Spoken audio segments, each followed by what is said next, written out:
Buenas tardes. Bienvenidos mis hermanos a DICEDA, Alianza de Iglesia Cristiana de la República Argentina.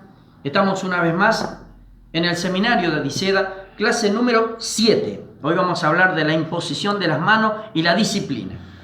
Un tema que es muy lindo dentro del Evangelio, un tema que debe cumplirse. Y en realidad son dos temas que ha traído mucho de qué hablar, pero ha traído mucho de qué hablar porque las personas no entienden o no se preocupan en buscar exactamente, justamente en la Biblia, que está todo explicado. La Biblia explica la Biblia. Pero bienvenido sea usted, bienvenido su familia, sea bienvenido a cada uno de nuestros hermanos que sigue perseverando en esta unión en el Espíritu Santo en las congregaciones. Gracias a cada uno de ustedes por determinar este tiempo para poder ponernos juntos, unánimes, en esta doctrina tan hermosa que el Señor nos entregó. Pero vamos a comenzar orando. Vamos a orar. Padre, en el nombre de Jesús te damos gracias, Señor.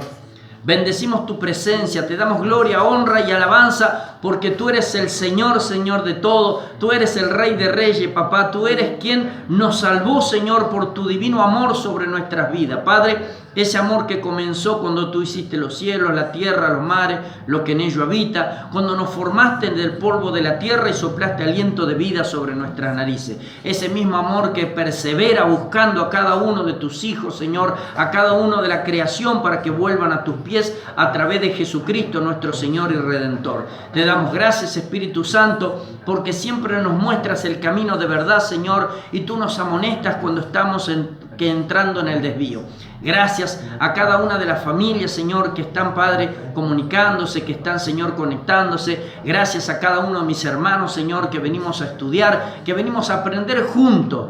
Porque todo esto se hace, Señor Padre, uniendo las iglesias, papá. Muchísimas gracias por el estudio, por tu palabra. Bendecimos tu palabra, tu enseñanza, Señor. Y clamamos para que tú, Señor, ate, sujete, reprende y eche fuera todo aquello que quiere perturbar. Todo aquello, Señor, que no quiere, Padre, que podamos aprender más de ti. Atado, sujetado y echado fuera está el diablo, Satanás, toda hueste, potestad, principado de maldad. En el nombre de Jesucristo, nuestro Señor. Espíritu Santo, toma dominio y control, Señor, de todo, para que llegue, Señor, tu palabra, para que tú puedas, Señor, ser el enseñador siempre de todos nuestros corazones. Te damos gracias y bendecimos este estudio en el nombre del Padre, del Hijo y del Espíritu Santo. Amén.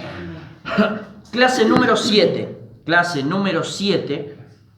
Lo digo así, mis hermanos, porque a veces me preguntan lo que está escrito. Clase número 7. Y vamos a ver imposición de las manos y disciplina. Gloria sea al Señor por cada uno de ustedes. Acuérdense de que Cristo lo ama y todos estamos diciendo lo mismo por el Espíritu que viene pronto. Preparémonos entonces para que en su venida podamos estar con Él y no nos vayamos a quedar. Bien, vamos a ver, imposición de las manos. Este es un tema en el cual muchas de las congregaciones no quieren tratar, o muchas de las congregaciones creen que simplemente lo hacen porque lo hicieron aquellos que lo levantaron, aquellos que tuvieron la gracia del Señor para imponer las manos sobre alguien, pero no saben exactamente dónde empezó esto de imponer las manos y por qué nosotros seguimos y cuál era lo nuevo, cuál era lo que sorprendía de parte de Jesús al hacer algo que ya estaba instituido. En el Viejo Testamento, en el Antiguo Testamento, ya estaba la imposición de las manos. Simplemente que hay cosas nuevas que vinieron siempre de justamente la mano del Señor Jesucristo, cosas nuevas que no lo comprendían ellos porque no comprendieron ni entendieron ni aceptaron al Señor Jesucristo. Entonces no iban a poder entender por qué lo hacía. Al no aceptarlo, no aceptaban tampoco la enseñanza que traía Él de parte de su Padre a nosotros para anunciaros el reino de Dios y su justicia. Pero era algo que ellos ya conocían. Miren, vamos a comenzar. ¿Qué enseña la Biblia acerca de la imposición de las manos? Y cómo debería funcionar este antiguo ritual o no en la iglesia de hoy. Al igual que la unción con aceite, mucha confusión a menudo rodea estos signos externos que el Nuevo Testamento tiene muy poco, pero tiene algo que decir. Al igual que el ayuno, la imposición de las manos y la unción con aceite van de la mano con la oración, debido a la forma en que Dios creó al mundo y conectó nuestros propios corazones. En ciertas ocasiones especiales buscamos algo tangible, físico y visible para complementar o servir como señal de lo que está sucediendo de manera invisible, de lo que estamos capturando con las palabras invisibles. ¿Qué quiere decir esto, hermanos queridos? Muchas veces, y el Señor conocía y conoce nuestros corazones, por eso Él impuso estas cosas que parecería que no son necesarias y parecerían que no tienen ningún respaldo, parecería que no tienen ninguna significancia sobre lo que pasa espiritualmente en nuestras vidas. Pero sí, nosotros vemos, y estudiando la palabra de Dios, nos damos cuenta de que Dios siempre quiso que nosotros pudiésemos saber lo que pasa en lo invisible, haciendo cosas visibles delante de las personas.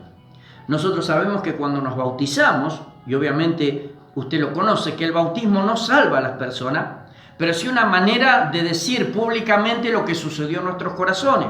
Así como ungimos con aceite también a nuestros hermanos, y muchos de nosotros decimos, pero no tiene nada que ver el ungir con el aceite o no, porque en el Antiguo Testamento representaba al Espíritu Santo, pero ahora el Espíritu Santo viene a nosotros por fe cuando nos da comisión de pecado. Entonces hay cosas que nosotros debemos estudiar profundamente para saber por qué son necesarias hacer y por qué la gracia de Dios lo puso para que sea necesario. Muchas veces yo he explicado, y algunas personas por ahí todavía no lo han entendido, es lo mismo que pasa con el matrimonio. Ustedes dicen, está bien, yo me caso delante de Dios, pero ¿qué es solamente un ordenamiento de Dios? O sea, nos casamos delante del Señor, primero lo hacemos delante de las autoridades terrenales y después delante del Señor, y buscamos a alguien que sea responsable, un pastor, para que pueda casarnos, pero simplemente lo hacemos para que haya una nube de testigos, simplemente lo que nosotros hacemos para con el Señor. No, hay una parte espiritual que cuando usted se casa, cuando se une en matrimonio, viene a su vida y a la vida de su cónyuge, que no va a venir si usted no se casa. O sea, si usted vive en fornicación, no solamente es que es el peligro de que se muere y no vaya donde usted espera, sino vaya donde usted no espera. Entonces, ¿qué es lo que pasa? Más allá de eso, hay una parte espiritual, una porción de regalo espiritual que no viene a su vida cuando usted no hace ese voto delante de Dios. Porque dice que yo bendeciré a la familia, bendeciré al matrimonio. Entonces es una parte que viene de Dios para cuando usted ciertamente se compromete y hace y habla y simplemente predispone su corazón a hacerlo delante de Dios. Entonces estas cosas son parte de esto que vienen. Imponer las manos. Miren, miremos un poquito. Fundamentos del primer pacto, o sea, fundamentos del Viejo Testamento. Perdóname si se va un poco la luz cuando voy y vengo, ¿sí? Bien, dice así. A lo largo de la Biblia encontramos significados tanto positivos como negativos de la imposición de las manos, así como meras generales de todos los días especiales o ceremoniales. Y acá, en el Antiguo Testamento, el uso general es usualmente negativo, poner las manos. Significaba sobre algo o infringir daño. Vamos a leer, si ustedes pueden, Génesis 22:12. Hay unos cuantos, pero vamos a agarrar algunos de estos pasajes bíblicos para que entendamos lo que significaba, ciertamente en un rango más amplio, en poner las manos, y lo que ahora significa en el Nuevo Pacto. Estamos hablando del Viejo Testamento. ¿Qué significaba? ¿Cuántas cosas significaba poner las manos sobre alguien? Génesis 22:12. Génesis 22:12. A ver si llego. ¿Sí? ¿Alguien lo tiene? Sí. Dígame entonces. Y dijo, no extiendas tu mano sobre el muchacho ni le hagas nada, porque ya conozco que temes a Dios, por cuanto no me rehusaste tu hijo, tu único. Bien, hablaba de alguien que le había mandado a sacrificar a su hijo. Pero Dios ya estaba diciendo, no extienda tus manos. O sea, hablaba de, el primer paso, Dios daba a entender que extender la mano o poner la mano sobre alguien era hacerle daño. Por eso no pongas tu mano sobre el niño, ¿sí? O sea, no le hagas daño. Entonces, vemos que lo primero que hay en la Biblia es poner las manos, significaba querer hacerle daño a alguien. Vamos a ver uno más. Génesis 37:22.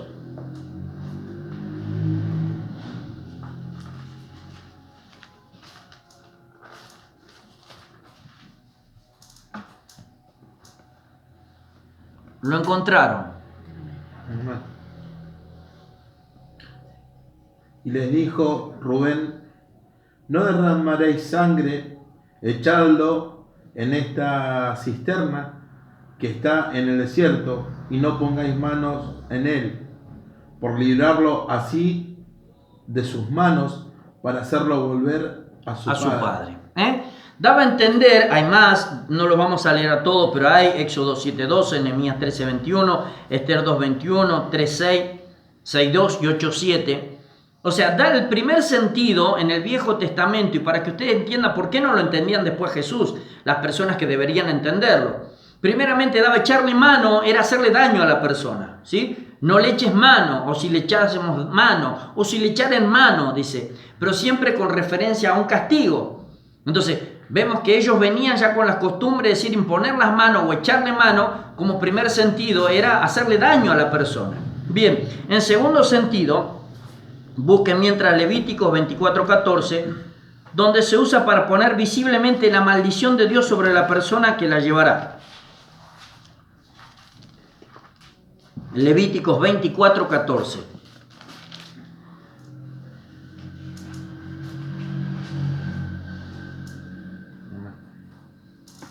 ¿Qué dice? Saca al blasfemo fuera del campamento, y todos los que le oyeron pongan sus manos sobre la cabeza de él y apedréenlo toda la congregación. Entonces, primeramente no era un buen sentido, como yo lo estoy diciendo. Saquen al blasfemo ese, como diciéndole, pero ¿qué era lo que pasaba? Poner la mano sobre una persona implicaba primero acercarse a la persona. Echar mano, es decir, yo cuando lo tenga cerca. Por eso cuando habla el Antiguo Testamento no hablaba de lo que el Nuevo Testamento demanda en imponer las manos. Pero quédese tranquilo que hay algunas cosas que son alicientes. Bien, mire, busque Levítico capítulo 1, versículo 4. Levíticos capítulo 1, versículo 4.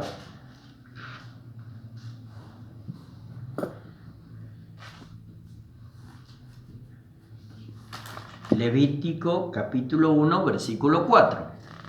Y pondrá su mano sobre la cabeza del holocausto y será aceptado para expiación suya. Gloria a Dios. Acá vemos que también ponía la mano el sacerdote sobre lo que iba a ser dado a Dios. Entonces, para que sea la ofrenda aceptable, tenían que poner la mano. De hecho, si ustedes miran casi todo Levítico capítulo 1, 3, 4, 15 y 29, habla de que cada vez que le decía que hay un holocausto, pusiese la mano sobre el cordero o sobre lo que iba a matar para Dios y lo degollase. Entonces, el segundo sentido que se ve en el Antiguo Testamento es para hacer la ofrenda aceptable a Dios por medio del sacerdote. También podemos ver, y también Éxodo 29:10, por favor. Tenemos castigo, maldición, sacrificio aceptable. Y vamos a ver ahora qué hay en Éxodo 29:10. Sí. Después llevarás el becerro delante del tabernáculo de reunión y Aarón y sus hijos pondrán sus manos sobre la cabeza del becerro. Bien, o sea que también es consagración. Entonces, tenemos que significaba alguien que quería castigo, alguien que le infringían maldición, un sacrificio que era aceptable y consagración también de, en este caso, los sacerdotes. Entonces, ya era costumbre en el Viejo Testamento el saber por qué se le ponían las manos. De hecho, vamos a ver que ahora le van a poner las manos a las personas directamente. Y era algo que estaban acostumbrados ellos a hacer, pero se definía siempre sobre las cuestiones que solamente la ley, la Torá, o solamente los libros importantes que decían sobre imponer las manos. No decían de las cosas que después hizo Jesús. Dice, pondrá las manos sobre la cabeza del macho cabrío y confesará sobre él todas las iniquidades de los israelitas y de las transgresiones todos sus pecados, y poniéndolo sobre la cabeza del macho cabrío, lo enviarán al desierto por medio de un hombre preparado para esto. Levítico 16:21 habla de que le ponían las manos sobre un chivo expiatorio, y ese chivo se llevaba, pero hay algo que llama la atención, se llevaba los pecados de la congregación, de los judíos. Echaban fuera en el desierto a ese pobre animalito cargado con todos los pecados. Pero llama la atención, ¿por qué? Porque no habla simplemente de poner las manos y de un animal, sino de un hombre que esté preparado para esto. O sea, el hombre que llevaría a quien llevaba todos los pecados tendría que estar preparado para eso. O sea que él sabía cuándo llevarlo y sabían cuándo tenía que ir y dónde llevarlo y qué hacer con ese bichito. Entonces, ya hablamos de una preparación más amplia, no solo de ponerle las manos, sino que había alguien preparado para llevar a quien llevaría los pecados de toda la congregación de Israel. Y acá hay algo muy lindo.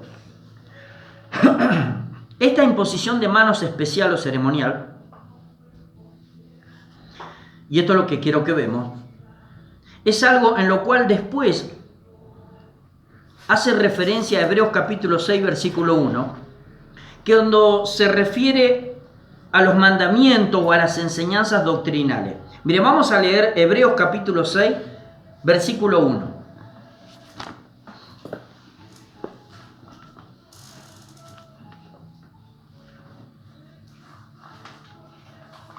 Y después vamos a ver dos pasajes que son totalmente distintos a estas cosas que vamos viendo que hay.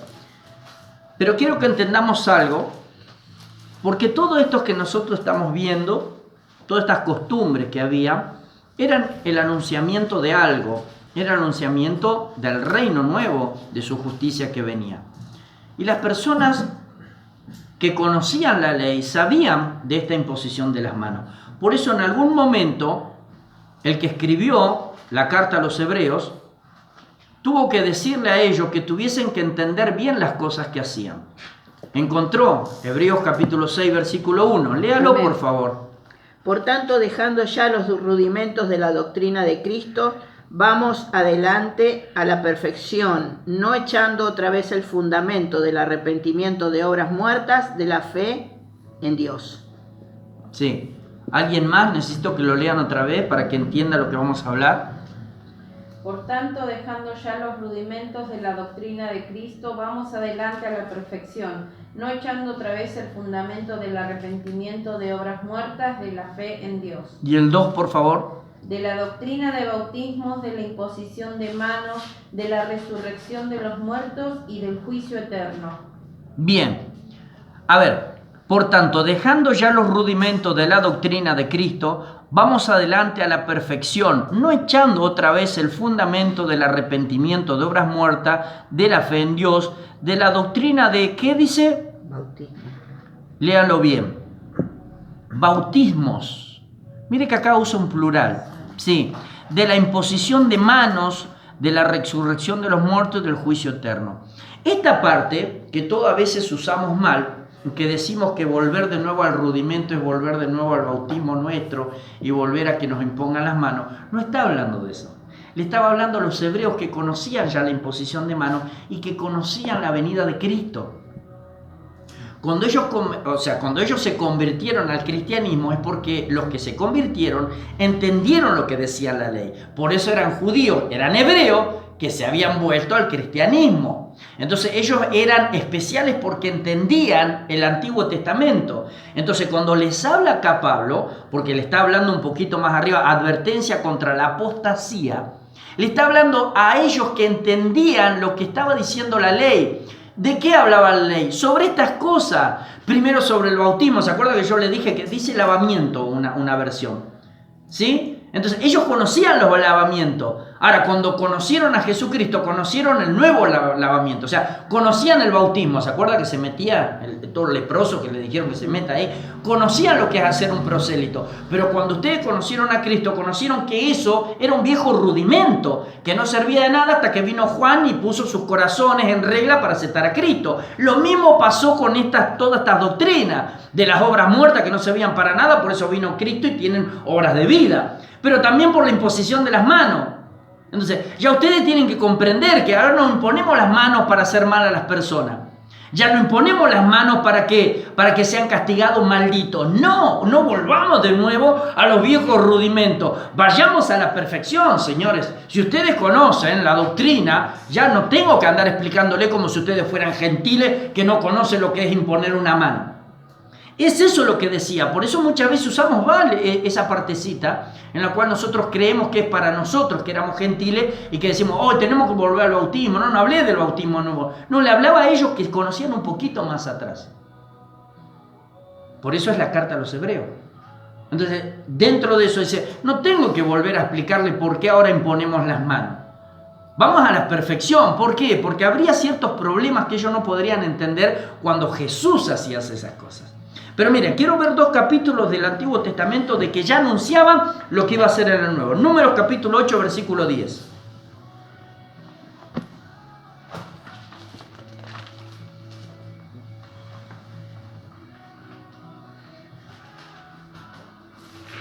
Que habla de los levitas, me parece. Sí. Importante que acá hay levitas, por favor que entiendan eso.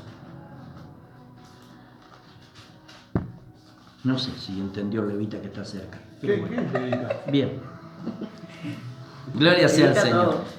Número 8:10, por favor. ¿Alguien lo tiene? Léalo. Números 8:10. Y cuando hayas acercado a los levitas delante de Jehová, pondrán los hijos de Israel sus manos sobre los levitas. Sí, dele uno más. Y ofrecerá Aarón los levitas delante de Jehová en ofrendas de los hijos de Israel, y servirán en el ministerio de Jehová. Gloria a Dios. ¿Qué hizo todo el pueblo sobre los levitas? Por orden de Dios, ¿qué hizo? Pusieron las manos para confirmarlo en un ministerio. Aquellos que dicen que no estaban las puestas de las manos sobre un ministerio, ya desde el Antiguo Testamento surgió que todo el pueblo. ¿Pero por qué todo el pueblo? Porque ellos debían ser testigos permanentes de quién estaba levantando. ¿Se acuerda cuál nosotros le dijimos a nuestros hermanos que ellos tenían la obligación de orar por ellos? Levante su mano y ore mientras lo estábamos ungiendo. ¿Por qué? Porque ya estaba previsto esto. Ya estaba dicho de parte del Señor que hay cosas espirituales que pasan cuando uno hace estas cosas porque Dios así lo dijo, lo dispuso y lo hace. Miren otro versículo, otra porción. Números 27, 18 al 20. Y acá habla de alguien importante que deja a otro que fue muy importante también en la vida de Israel. Números capítulo 27, versículo 18. Le habla Moisés acá. Y Jehová dijo a Moisés: Toma a Josué, hijo de Nun, varón en el cual hay espíritu, y pondrás tu mano sobre él. Al 20, por favor, 18 al 20. Y lo pondrás delante del sacerdote Eleazar y delante de toda la congregación, y le darás el cargo en presencia de ellos. Y pondrás de tu dignidad sobre él, para que toda la congregación de los hijos de Israel le obedezca. Gloria a Dios. Se dan cuenta que acá es un mandato directo de parte del Señor a su siervo. Porque le dice, lo llama a uno, vos llamá a él, poné las manos sobre él y van a empezar a suceder cosas sobre esa persona. Porque esa persona que venía siguiéndolo y que muchos podrían decir solamente era discípulo, no solamente después fue discípulo, porque empieza a ponerlo ya en estima delante de la congregación y empieza a decirle, pon también de tu gracia, pon también de lo que yo te di a vos, poné también de ese espíritu, yo quiero de que él siga con la visión. No sé si me van entendiendo, porque es fundamental que el pastor, que los que están consagrados en la misma visión, impongan las manos sobre los hermanos que van levantando, porque le tienen que poner de su gracia, de la visión, tienen que entender para qué la congregación fue puesta en ese lugar. Ya esto estaba anunciando lo que después Jesús simplemente empezó a hacer lo mismo, pero con otra racionalidad, con otro pensamiento. Por eso es que los hebreos no seguían entendiendo. Porque dice, esto sí está anunciado, pero habla de uno solo. Entonces no podían entender por qué la mano de Jesús, cuando hablan los evangelios, empezó a hacer cosas que eran nuevas. Eran nuevas. La práctica más común de Jesús, o sea, para sanar, ¿qué era? Poner las manos. Entonces lo primero que, algo nuevo en los evangelios, era la sanación. O sea, lo primero que ellos no pudieron entender es que este Jesús, que ellos no lo pudieron aceptar como el Hijo de Dios, venía con algo que ellos todavía no habían comprendido ni habían estudiado.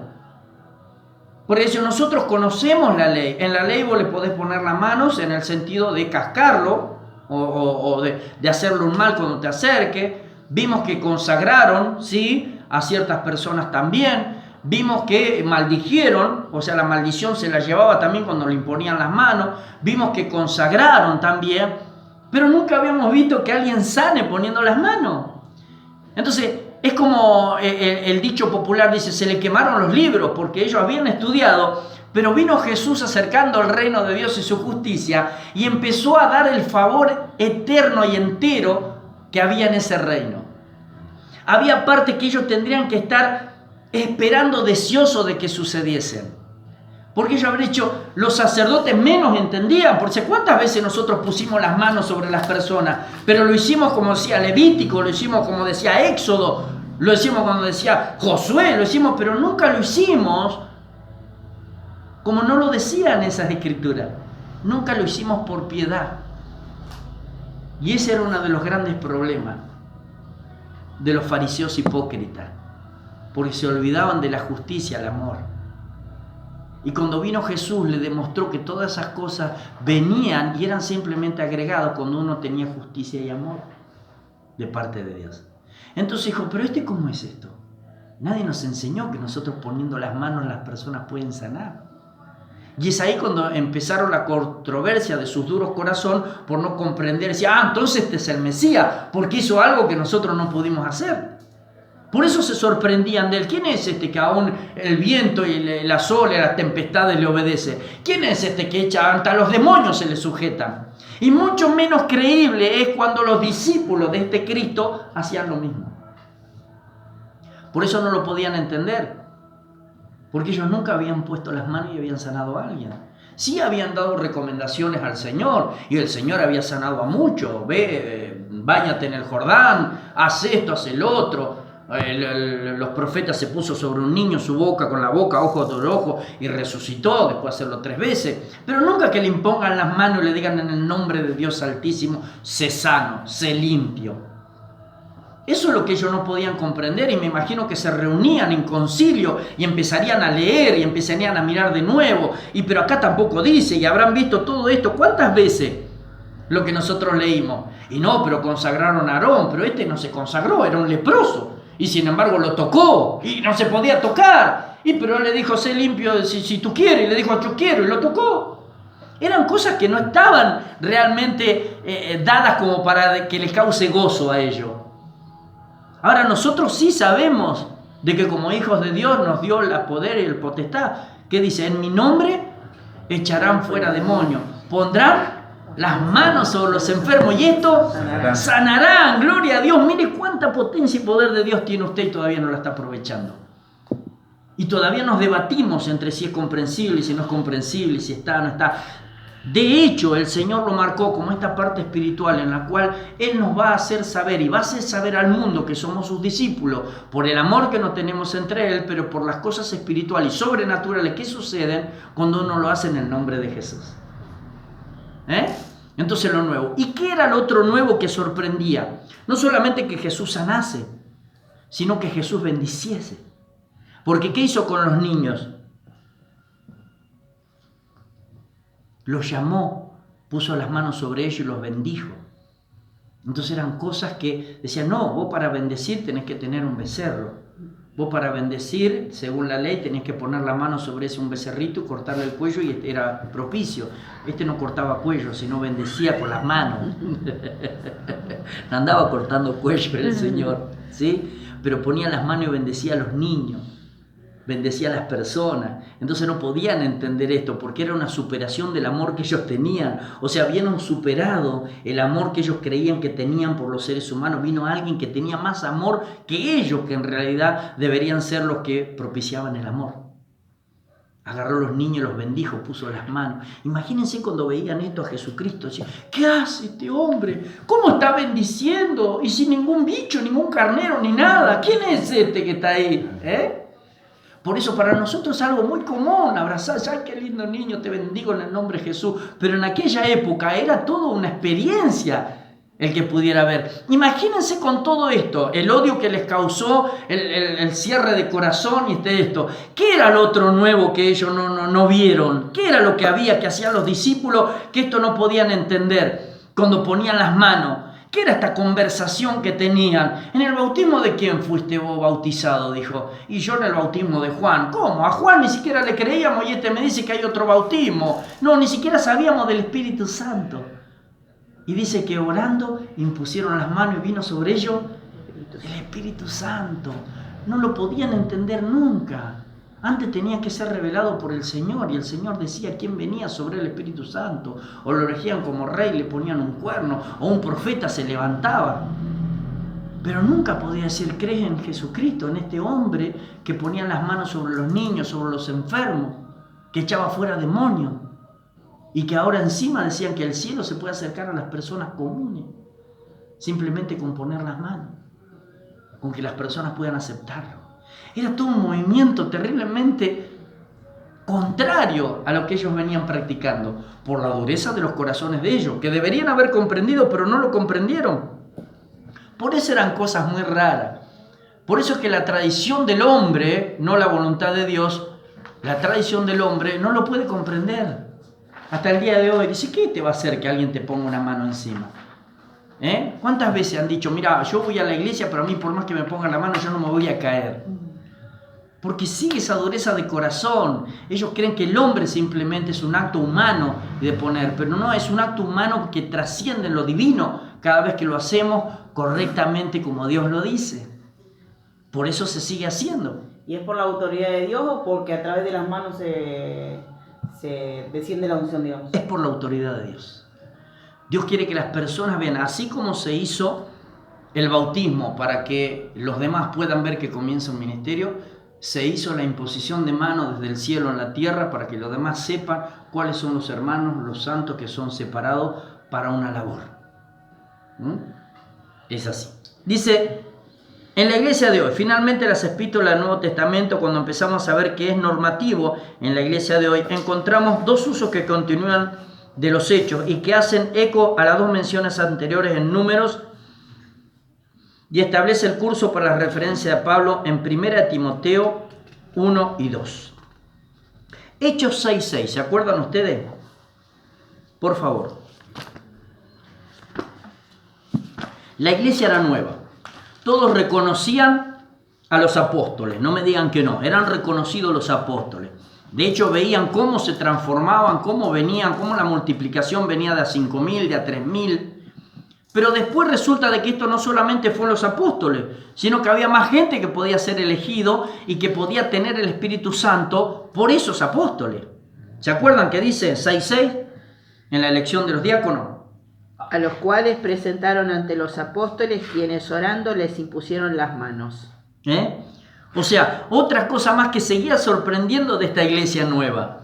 Porque podrían haber dicho, bueno, pero Jesús le dijo a estos 12. Bueno, pero Jesús le dijo a estos dos de a 70. Pero ¿qué pasa con estos que ahora no eran parte de eso? Que Jesús ya no estaba, pero que estos seguían imponiendo las manos y volvían de nuevo a que esto se multiplicase. Y esto hacía en esta multiplicación de esta iglesia, la iglesia de Jesucristo, en esta doctrina, en este molde que Él dejó dicho. ¿Y por qué se cree o puede llegar a creer o usted puede llegar a dudar o a decir de que Cristo no sigue haciendo las mismas cosas? Por eso es necesario esta clase de multiplicación también en nosotros, porque son provechosas y porque están puestas por el Señor. El que no las hace simplemente no disfruta de lo que dejó dicho el Señor. Que se van a sorprender, claro que se van a sorprender. 1 Timoteo, capítulo 4, versículo 14. ¿Se acuerda lo que dice usted? No, pero lo vamos a leer, gloria a Dios. No descuide el don que hay en ti, que te fue dado mediante profecía con la imposición de manos del presbiterio. Bien, o sea, ahí ya le estaba diciendo, y acuérdese que ya estábamos viendo otra generación en la cual también seguía la multiplicación por esto. Y él le dice, mirá que las personas que creyeron en vos y que vieron tu testimonio y que el Espíritu Santo les reveló que ya había sucedido algo en vos, ¿qué hicieron esas personas? Hicieron lo que Cristo había dejado dicho y lo que hizo. Pusieron las manos sobre ti y te dieron ese don. Y vos lo pudiste saber que tuviste ese don sobre tu vida. Entonces, eso es necesario de que vos puedas decirlo y multiplicarlo también. Porque así el Señor dejó dicho, si vos te quedás callado, vos lo vas a tener, pero la cuestión es que Dios quería, y Dios está en esto de que se pueda multiplicar. Y también le dijo, no solamente grupal, sino individual. 2 Timoteo, miren, capítulo 1, versículo 6.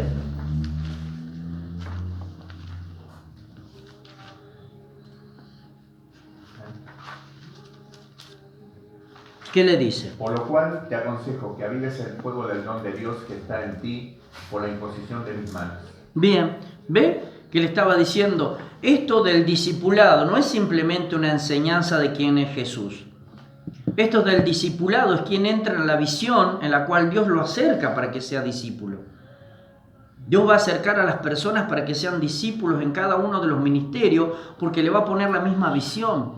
Van a entender para qué les encargó Dios el trabajo en el lugar donde los puso.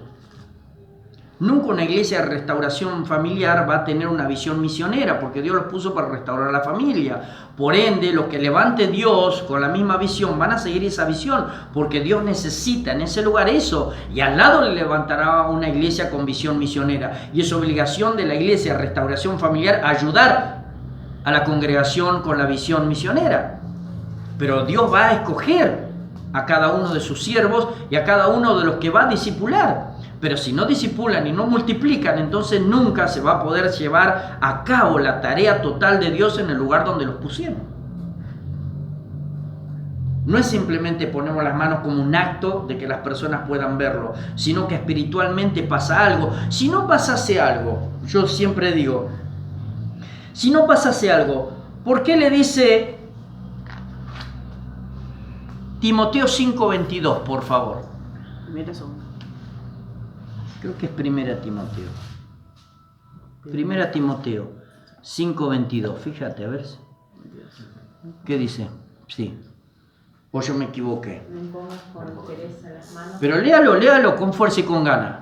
No impongas con ligereza las manos a ninguno, ni participes en pecados ajenos. Consérvate puro. Bien, ¿por qué le diría esto si no? ¿Cuál sería el motivo? Dice, cuando los ancianos ponen sus manos sobre un candidato para el ministerio, ambos lo encomiendan un rol particular de servicio y lo recomiendan a aquellos entre quienes servirá. El último texto clave y quizás el más instructivo también se encuentra en 1 Timoteo. Nuevamente Pablo le dice, no imponga las manos sobre nadie con ligereza, compartiendo así las responsabilidades por los pecados de otro. Guárdate libre de pecado. ¿Por qué le diría esto? Si no sucediese nada al imponer las manos, ¿cuál sería la gracia de decirle, cuidado, no ponga la mano sobre cualquiera? Si no hay peligro de nada, no pasa nada. Podemos andar poniendo las manos sobre cualquiera. ¿Cuál era el problema? Obviamente, de que acá las escrituras marca de que sí algo espiritual pasa. Pero ¿qué le está diciendo acá? Ojo, porque si el Espíritu Santo no da testimonio de que el Señor está levantando un ministro, Él está eligiendo a alguien o se le dio una porción del Espíritu especial para algo, si el Espíritu Santo no lo marca, no lo hagas, porque existe la transmisión de Espíritu.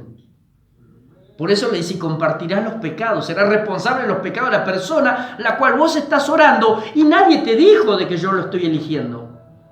No imponga las manos sobre alguien que yo no dije que va a tener un servicio. Porque lo único que vas a hacer es transmitirte para vos los pecados de las personas y vas a ser tanto responsable como él.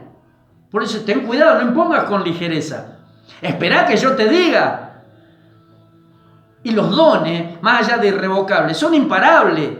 Nosotros como hombres de Dios, por el Espíritu Santo, nos damos cuenta cuando alguien fue elegido para algo, porque es el mismo Espíritu el que lo va a ungir, el que le va a delegar, es el mismo que le está avisando a quién lo tiene que hacer representante aquí en la tierra de Cristo. ¿Vieron que en realidad es necesario hacer estas cosas? No se acordaba bien Nazario. Porque siempre vamos sobre la Escritura, siempre hay una razón escritural y sabia de parte de Dios para hacer las cosas que nos dejó que nosotros hiciésemos. Y eso es lo bueno, gloria a Dios que hay así. ¿Sabe que hay algo que me gusta más allá de que nosotros llamamos a ministros calificados?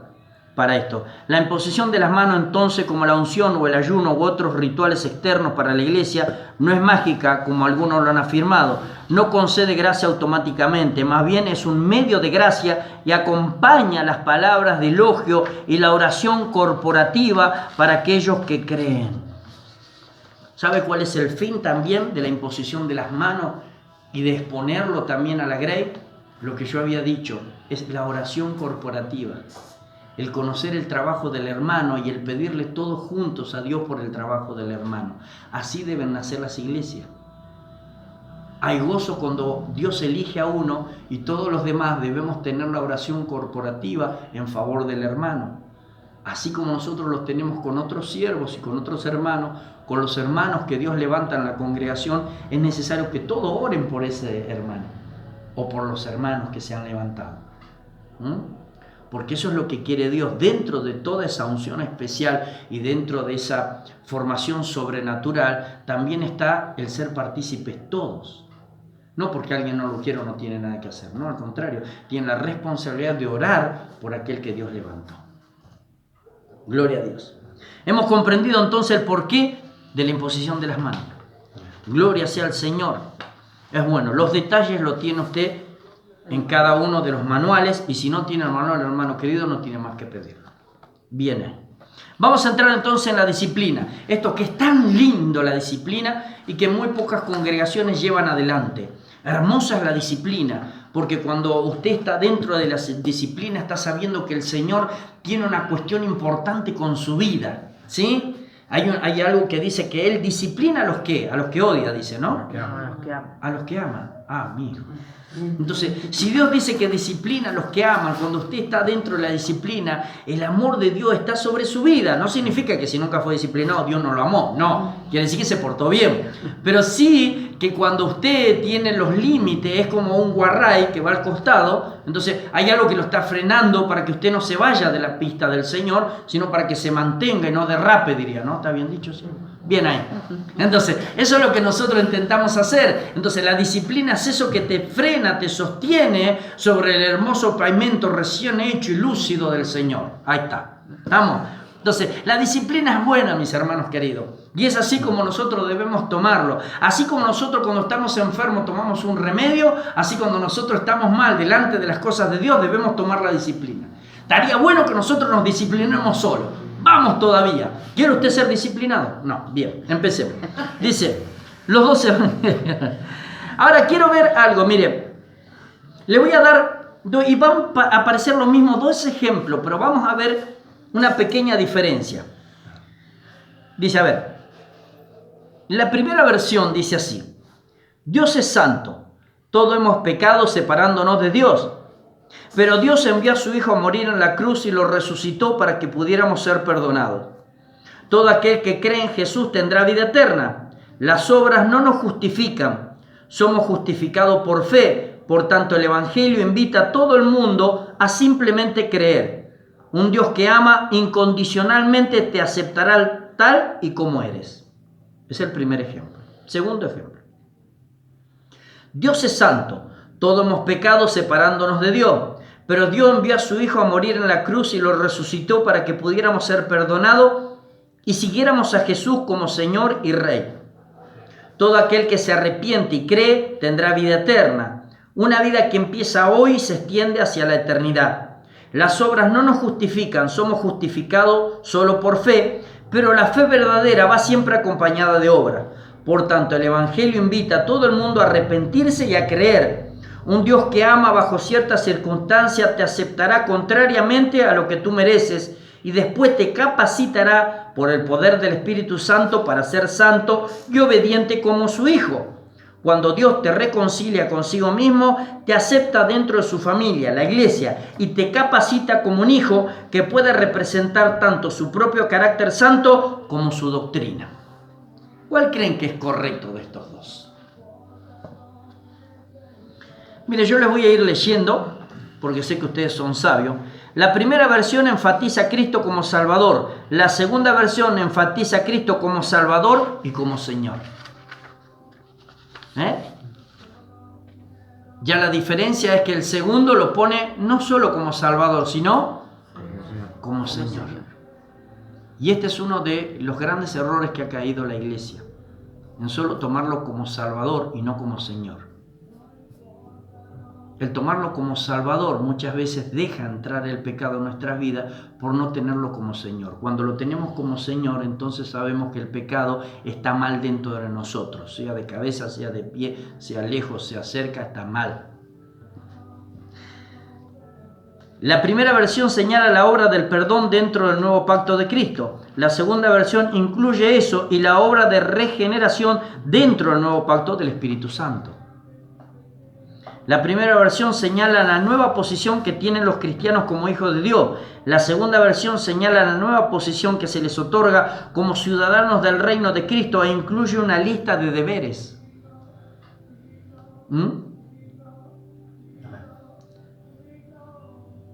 La primera versión señala la reconciliación del cristiano con Cristo. La segunda versión señala la reconciliación del cristiano con Cristo y con la familia de Cristo. ¿Se va dando cuenta cuál es la diferencia? Uno simplemente trata a la persona con Cristo. El otro trata a la persona con Cristo y la familia. La persona con Cristo y mi vida cristiana. La familia, la persona de Cristo, mi vida y los que no todavía están en Cristo. Entonces, muchas veces la incomprensión de esto trajo al pecado dentro de la iglesia. Por eso es que existe la secta de salvo, siempre salvo. Porque confrontan la salvación de Cristo, pero después dejan de lado el crecimiento del cristiano. Entonces, nosotros podemos decir, ¿Cristo perdona? Claro que sí perdona. Y todos los pecados son perdonados, menos la blasfemia contra el Espíritu Santo. Pero Dios quiere un crecimiento. Y ese crecimiento no se puede hacer si nosotros no somos ordenados en la vida de Cristo. Si no, de nada serviría si el que quiere ser mi discípulo tome su cruz. Entonces, eso es la vida cristiana que nosotros necesitamos para poder crecer y para que las personas puedan acercarse al reino de los cielos. Cuando nosotros crecemos en esto, entonces nos damos cuenta de que Dios está no solamente perdonándonos a nosotros, sino que nos está dando una nueva vida donde nosotros como nueva vida tenemos derechos y obligaciones. Nuestros derechos es participar del reino. Nuestra obligación, ¿cuál es? Mantener ese reino en nuestro corazón. Ahora, alguien que está pecando, ¿mantiene ese reino? Alguien que no obedece, ¿mantiene ese reino? Alguien que no construye, o alguien que no mira, o alguien que no tiene un sentimiento familiar, y hablando siempre de Jesús, entonces, ¿está haciendo que el reino se mantenga en él? No. Gloria a Dios. Los siervos de la iglesia quieren alcanzar a los incrédulos, pero este buen deseo produce una mala tentación, rebajar al evangelio o algo menor. Es como decir, tengo un evangelio de oferta, ¿sí? Tengo un evangelio en el cual podés venir y Dios te perdona todos tus pecados, pero no pasa nada si alguno de esos pecados tarda mucho en irse. Podés venir que Dios te va a perdonar de todos tus pecados, pero no importa si vos por ahí permaneces en ese pecado. Ya Dios te lo va a sacar. Dios se va a encargar el Espíritu Santo de redarguirte. Y entonces, ¿dónde queda entonces los ministerios? ¿Para qué puso Dios el ministerio? ¿Para qué puso Dios o enfatizó en pastores, evangelistas, maestros, apóstoles? Dice que todo eso fue ¿para qué? Para llevar a la perfección al cuerpo de Cristo, hacerle entender cómo nosotros debemos vivir esa vida cristiana. Como hoy yo le decía del ejemplo. Un ejemplo, viene una muchacha con 3 hijos de diferentes padres. Llora ante la congregación, se arrepiente, pero el año que viene vuelve a venir con otro hijo de otro padre. Entonces, si llora un poco más, ¿la debemos perdonar? ¿Debemos actuar? ¿Debemos hablar con ella? ¿Debemos hacerle entender cuáles son ahora los criterios de Jesucristo sobre su vida? ¿Debemos hacerle entender qué significa una criatura nueva? ¿O se puede ser nuevo, viejo, nuevo, viejo, nuevo, viejo todo el tiempo?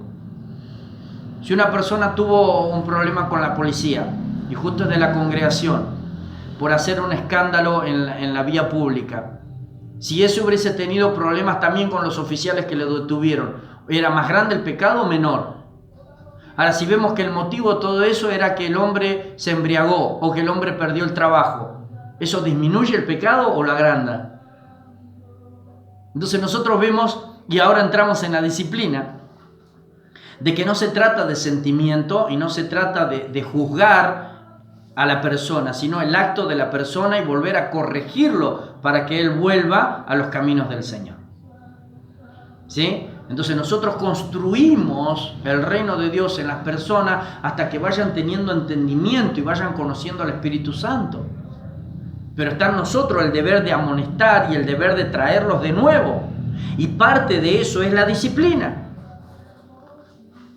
Sal y luz, dice, es la palabra de Dios que le da vida a los que están espiritualmente muertos, pero Dios quiere transformar a las personas y cambiar su trasfondo usando la palabra.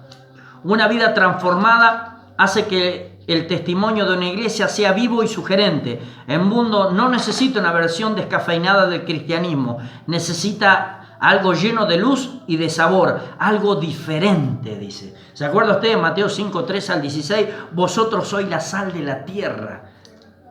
¿Por qué dice el Señor, vosotros sois la sal de la tierra? Porque es diferente. La sal tiene algo que lo hace especial, que lo hace única, que lo usamos nosotros en los momentos en que necesitamos condimentar. Entonces, cuando nosotros nos mezclamos con el mundo, cuando nosotros soportamos, cuando no calificamos, cuando no separamos, cuando no clasificamos dentro de la doctrina de Cristo, lo estamos haciendo a todos insípidos. Y dice que el que pierde su sabor, ¿para qué sirve simplemente?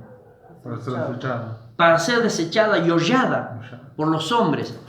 Entonces, está en nosotros en mantener esa diferencia. De eso se trata justamente el cristianismo. Ir en contra del pecado.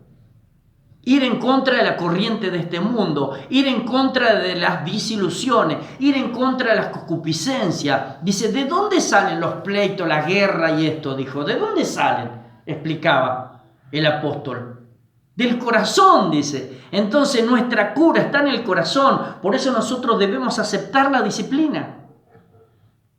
La disciplina se debe llevar simplemente por lo que dice Dios en su palabra. ¿Se acuerda lo que yo le decía? Vino alguien desde chico al evangelio, pero ahora tiene 18 años y hace un año que no viene a la congregación.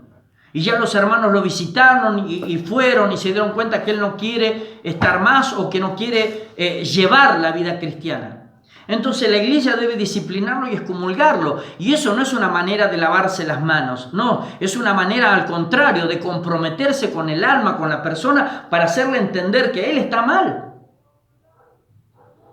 Por ende, después nosotros vamos a tener el deber de restituirle también si él viene. Y lo primero que siempre dicen las personas es, no, pero si Dios es amor, no, pero si Jesucristo perdona los pecados. Claro que Jesús perdona los pecados, pero Jesús no perdona los pecados para que vos vuelvas a pecar. Jesús perdona los pecados para que vos tengas una nueva vida. De modo que si alguno está en Cristo Jesús, ¿se acuerdan? Entonces, Jesús claro que perdona los pecados y su sangre fue derramada por nuestros pecados para ser perdonado, pero no para vivir una vida otra vez nuevo en pecado. O sea, no es que me limpio, me vacío y después me puedo volver a llenar. Y para que la persona pueda comprender, existe dentro de todos los reglamentos la disciplina. Ahora, ¿qué es la disciplina? Está obviamente que la disciplina que nosotros seguimos, que es constructiva a nuestras vidas, que es orar, ayunar, hacer el bien, cuidar de nuestra familia, mirar al prójimo, ¿sí? Como a nosotros mismos. Pero también está la disciplina correctiva, que es la que nos hace sentir que nosotros vamos mal. Si nadie te dice que vos vas en otra dirección, al poco tiempo no lo vas a ver más a tus hermanos, porque te fuiste para otra dirección. Ahora, si tus hermanos te dicen, no estás bien para aquella dirección. Pero no, yo vi, no, vos no viste. Dios dice que no está bien esa dirección. Por eso la disciplina lo que hace es traerlo a la dirección de Cristo. Por eso la disciplina siempre tiene que estar dada por pastores, ancianos, por diáconos. Personas que saben, que leen, que están empapadas y que saben para dónde direccionar. Nunca como algo en el cual uno castiga, sino como corrige con amor. Formativa y correctiva. Quiero leer, por favor, vayamos a Hebreos capítulo 12, versículos 6 al 11. ¿Y cómo sería una forma práctica la disciplina? La forma práctica de la disciplina siempre la determina quien fue parte de esa vida y de esa formación. Siempre la disciplina tiene que acercar al disciplinado a Cristo. Nunca la disciplina debe darse a conocer o darse por un sentimiento de hombre, sino acercar a Cristo. No se puede disciplinar de otra manera que no sea en oración y en ayuno y en búsqueda de Dios. La disciplina correctiva es la que acerca al disciplinado a Cristo. No es manda sentate o anda traerme 40 baldes de esto o cargate un peso, una mochila, llenarla de piedra y llevarla todos los días que venga a tu casa y venga a la iglesia. Eso no es disciplina. La disciplina es decirle, tenés que tener un tiempo más de oración, tenés que tener un tiempo más de ayuno y de búsqueda. tenés que direccionar tu oración en sentido de tu falla. Por eso los que te marcan la falla son responsables de tu vida hasta la restauración. ¿Sí? Siempre es hacerlo orar más, pero no por el hecho de que acumule oración, sino que se acerque a Dios para que Dios y el Espíritu Santo le diga exactamente lo que vos le estás diciendo como hermano. Si yo le estoy diciendo, hermano, ya no podés, hace 13 años que está en la iglesia, está fumando, ya es tiempo de que dejes de fumar. Entonces, él persiste en eso, sobremanera humana, diciendo, no, ya Dios me va a sacar. Entonces, no, estás mal vos, necesitas disciplinarte, necesitas que Dios te hable ya que no escuchás a tus hermanos. Porque si no, siempre estamos con la misma excusa. Ya Dios me lo va a sacar. Como si Dios te dio una nueva vida. Entonces, esa nueva vida, esa parte de esa nueva vida, no al tabaco, no al alcohol, no dado al vino, dice. No pendenciero. Entonces, hay ciertas circunstancias que son las que nosotros denominamos carnales o del mundo, en la cual no tienen que estar. Más en los que están sirviendo, pero no hablo simplemente de los que están sirviendo, sino que hablo de toda la grey, porque todos somos parte del cuerpo de Cristo. Desde el mayor, que es el menor, hasta el menor, que es el mayor. ¿Y cuánto debiera durar una disciplina? La disciplina obviamente se tiene que hacer en un conjunto de medidas al ver cuál es el daño que causó o infringió a otra persona o él mismo. ¿Sí? Por eso vuelvo a decirle, las congregaciones que son pastorcéntricas es muy difícil de que puedan poner una disciplina. Porque esto se hace conciliado juntamente con los ancianos, con los copastores, con los diáconos. Es decir, ¿cuál fue el problema? A ver, tráiganlo. Y ahora vamos a ver Jesús qué es lo que dice en su palabra. Dice que si tu hermano pecare, dice, y vos lo pudieras ir y le hablaras a tu hermano y él entrara en razón, salvarás la vida de tu hermano. Pero si no te escuchás, entonces busca 2 o 3 testigos, dice, y por boca de 1 o 2 testigos, entonces hazle saber cuál es la falta. Y si no obedeciese, traerlo delante de la congregación, dice. Y si no te hiciese caso, tratarlo como publicano y gentil. O sea, ya no creo que alguien pase más de estas amonestaciones sin darse cuenta de que está mal. Ya el Espíritu Santo no obra en esa vida, entonces. Pablo, 1 Corintios capítulo 5, que habla de algo específicamente, le dijo, sáquenlo a ese pervertido, porque había pecado justamente con su madrastra. Pero después en otro, y no es el mismo, en 2 Corintios, otro que es parecido, le traiga que lo restauren. Ya la amargura, la tristeza que pasó es suficiente para que vuelvan a traerlo. Ahora vamos a hablar de la restauración. Entonces, es conforme justamente a la terquedad de la persona, porque sabemos que detrás de cada pecado hay algo espiritual que está obrando en la persona. Y es deber de nosotros enfrentar a eso espiritual, para que la persona no se pierda. Por eso hablaba yo de Tito 3:10, que existe primeramente una amonestación, existe una manera de llamarle la atención, como pastor, como consejero, como diácono, como obrero, en llamarlo, decirle, estás mal en esto, y si no te escucha, entonces llevarlo a una autoridad superior, es decir, sigue persistiendo en lo que hace mal. Entonces ellos determinarán cuál es lo profundo de su terquedad o de su enfermedad espiritual. Pero no solamente para él, sino para la congregación y para los que están afuera también. Nadie puede señalar a una iglesia como permisiva al pecado. ¿Dónde quedaría entonces el poder de Dios que perdona a Jesucristo? Amén que perdona. ¿Pero para qué perdona? Vuelvo a decirlo. Para que tengamos una nueva vida. Entonces, es ahí donde se debe aplicar la disciplina. ¿Encontraron Hebreos capítulo 12, versículos 6 al 11?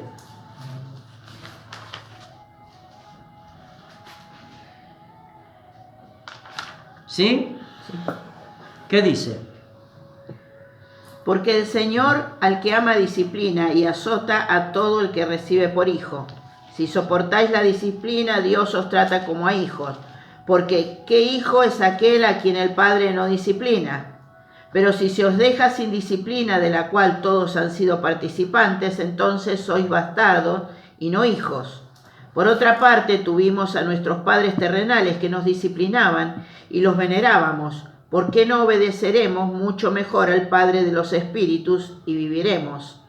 Y aquellos ciertamente por pocos días nos disciplinaban como a ellos les parecía, pero para lo que nos es provechoso, para que participemos de su santidad. Es verdad que ninguna disciplina al presente parece ser causa de gozo, sino de tristeza, pero después da fruto apacible de justicia a los que en ella han sido ejercitados.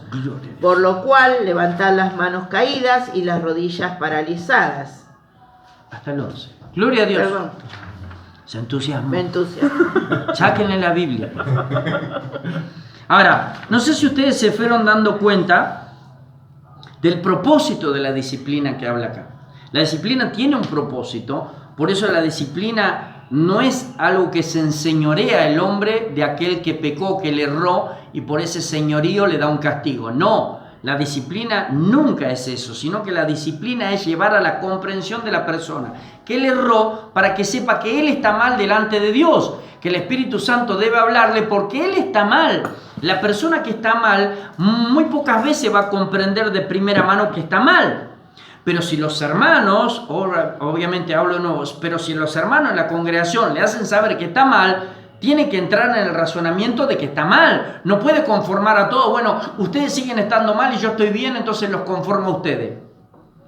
Por eso es que uno se lo acerca a Cristo, la disciplina lo acerca al Espíritu Santo, lo acerca a Dios para que Él también le diga las cosas. Una amonestación de parte de Dios no es un castigo. Cuando habla en 1 Corintios, la cena del Señor, dice que nosotros somos castigados por el Señor para no ser condenados por el mundo. O sea, es mucho mejor el castigo de Dios que la condenación del mundo.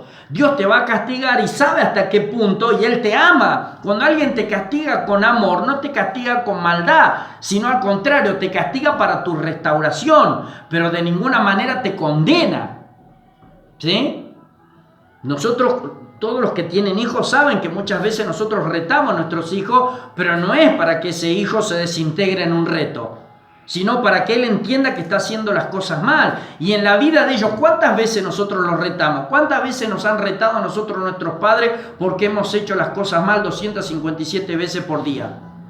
Entonces, ¿cuánto más Dios, que nos ama más que nuestros padres, nos va a disciplinar para que nosotros podamos ser corregidos por el Espíritu Santo?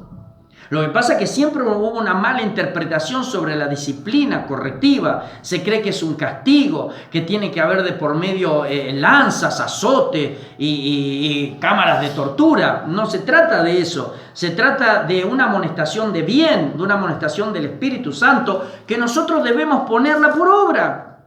¿Por qué? Porque la disciplina pretende exponer al pecado, porque al pecado le encanta esconderse. Mientras usted no le diga nada a la persona que está en pecado, el pecado vive feliz ahí. Ahora, cuando lo expone por la disciplina, el pecado hace de que se avergüence la persona y no lo haga más. Dice, la disciplina pretende advertir. La iglesia no presenta retribución divina a través de la disciplina, más bien desempeña un pequeño papel señalando el gran juicio venidero. O sea, la iglesia cuando disciplina le está diciendo que si no se vuelve, no es el problema con la iglesia, sino es el problema con Dios. Porque dice, vosotros erais hijos de desobediencia. Si no se lo disciplina, se lo dejan una desobediencia que Dios no la quiere. Dice, la disciplina pretende salvar. La iglesia inicia la disciplina cuando ve a un miembro tomar el camino hacia la muerte y ninguno de sus súplicas ni de su aspaviento produce que la persona vuelva atrás. Es la herramienta del último recurso para llevar a la persona al arrepentimiento.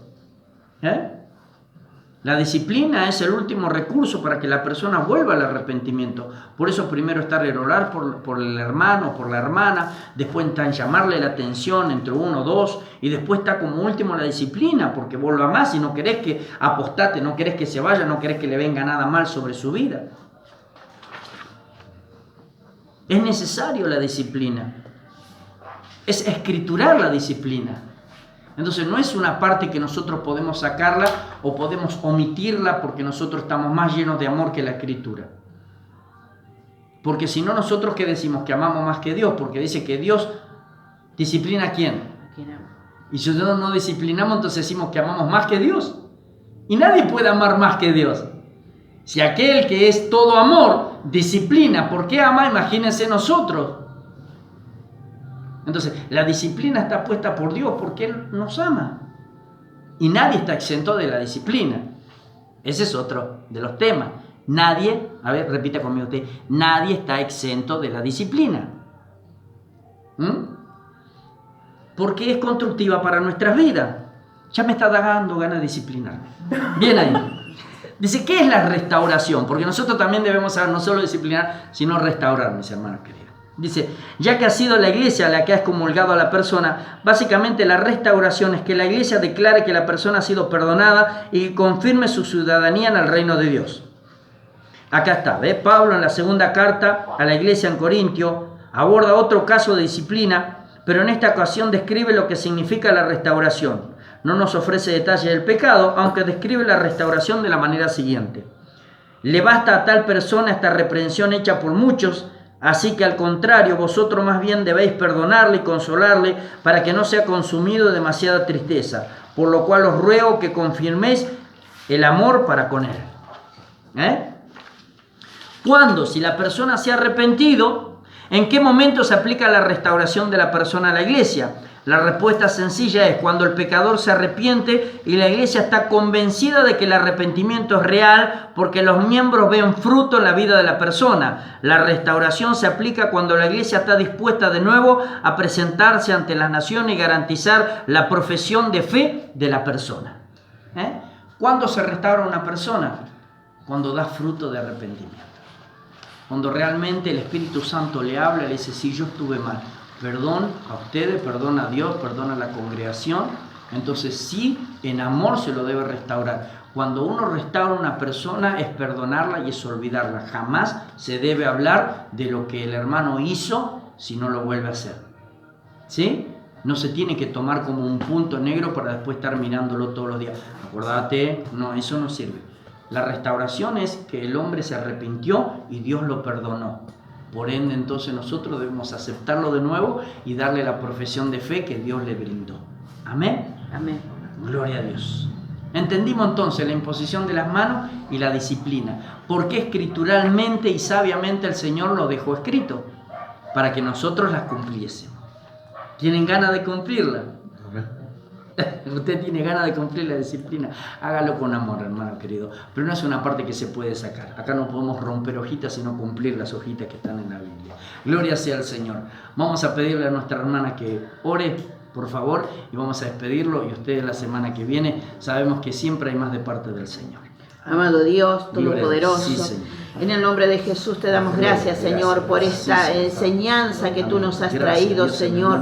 Que cada uno de nosotros haya recibido como semilla para que venga a dar frutos, Señor, para tu gloria y tu honra. Amado Rey, bendecimos a cada uno de los hermanos que han estado estudiando y escuchando esta enseñanza, y que cada uno de ellos, Señor, venga a dar frutos para que tu iglesia crezca, mi Dios, como tú lo mandas.